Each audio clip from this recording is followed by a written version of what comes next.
During World War II, there were lots of heavy tanks going around. The USSR used them to break through German defenses.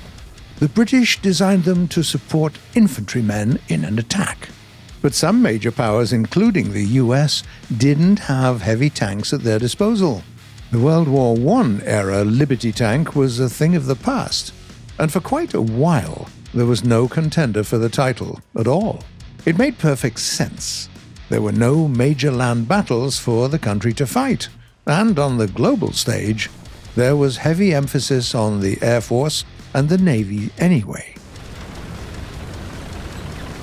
The US started to work on their own new heavy tank only in the late 1930s, with legendary Gladian M. Barnes, who was involved in the development of the M4 Sherman, and he was in charge of the project.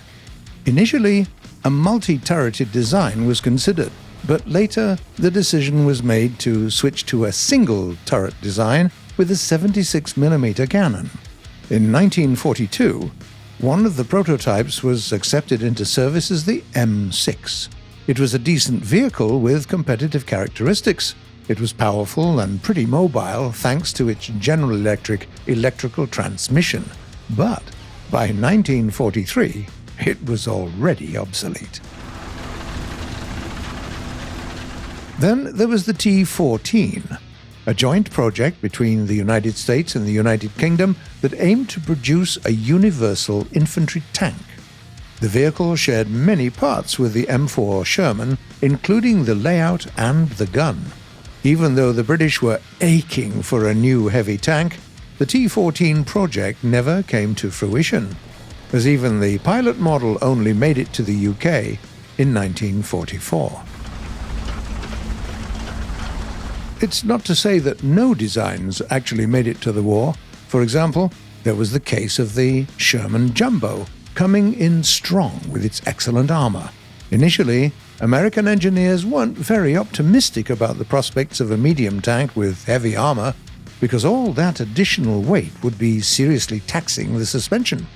But the Jumbo turned out to be a pretty reliable vehicle. More importantly, its frontal armor was thick enough to protect the crew from a hit with an 88mm Flak 36 gun, a feat that made the tank very popular with American tankers.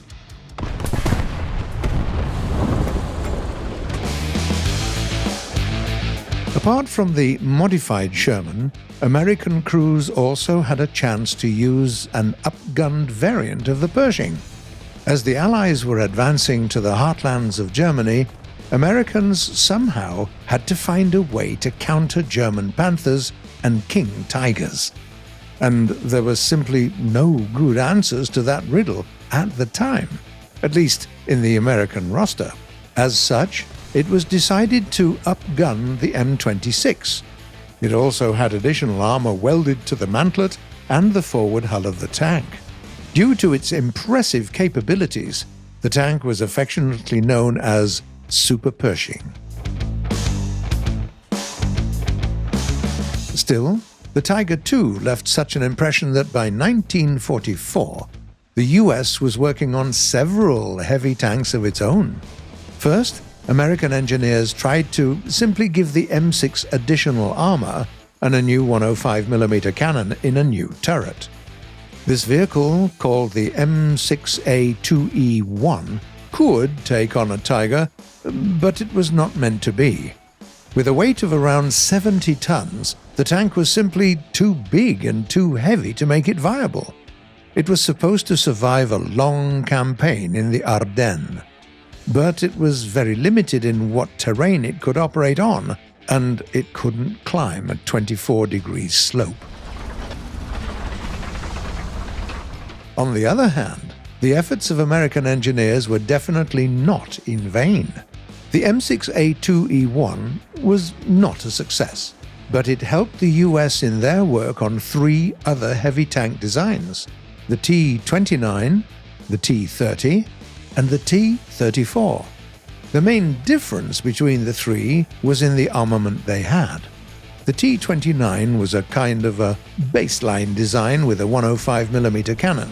The T-30 prototype received the massive 155mm gun, one of the most powerful tank guns available at the time, and the T-34 was given a 120mm cannon. Out of the three, the T-29 was considered to be the most promising design, thanks to its good balance between firepower and fire rate. Its production could start as early as 1945, but then the USSR revealed their IS-3, and the US had to adjust their plans. And also, the war was finally over, obviously.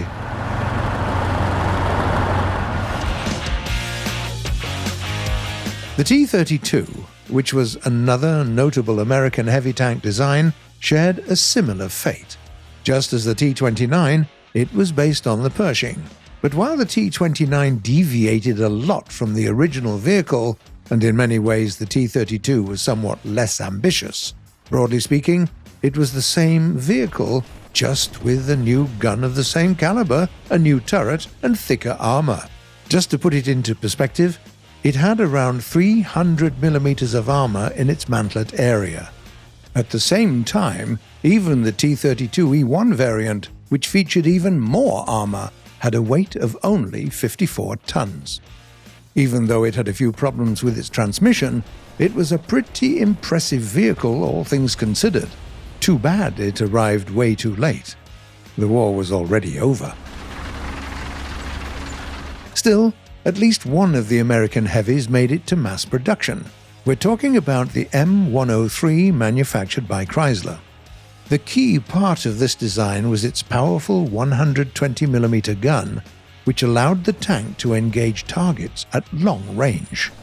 As the tank was expected to fire its shots from a distance, its armor was not made with close-range combat in mind, meaning that engineers could keep it relatively light, allowing the tank to be pretty mobile.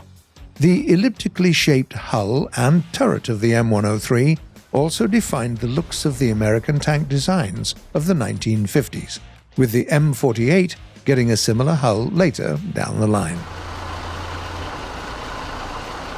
In the long run, the deliberate emphasis on aircraft and mobile forces paid off in a big way. Allies were able to fight German vehicles without relying on heavy tanks, with only a few of them making it into actual combat. At the same time, all that work provided engineers with lots of valuable insight that later proved to be very useful when designing new medium tanks and MBTs. Are there any American heavies that you are particularly fond of? Feel free to tell us about them in the comments below. We do really want to know.